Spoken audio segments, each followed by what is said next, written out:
Join the private sector energy efficiency movement led by the National Business Initiative by plugging into energy efficiency and stem the tide of rising energy costs.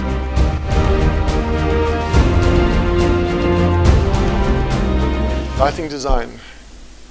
So something we always mention to people is make sure that you know what you're trying to achieve, what you are trying to achieve.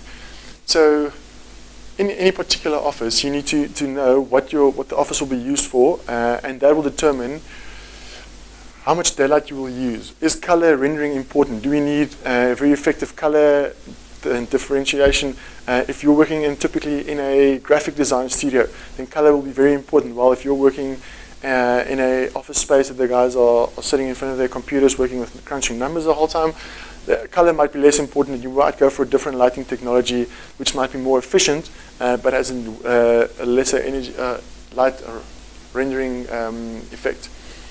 How much light is needed on your desk or in the air? I know some of you guys have been approached by lighting suppliers promising that they can replace your lights with LED energy efficient lights, and then they haven't been able to meet their lux level targets on the ground floor because they're installing lights, LED lights in the high bays, and they simply can't get the same amount of lux levels on the floor that they used to be able to get with the mercury vapor highway lights.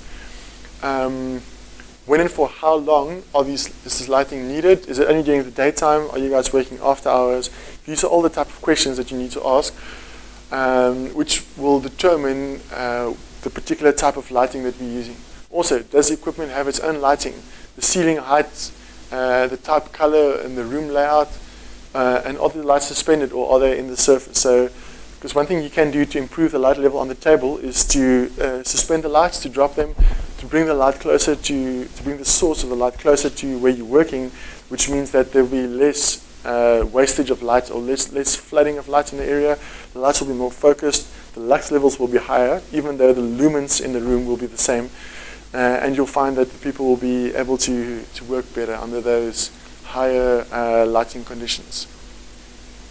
And all of these above are the things that you need to take into consideration when installing or fitting a new area. So typically we won't see people change lighting layouts because there might be quite a significant cost involved, but it is something that you can consider if you realize that your lighting layout is very, very inefficient.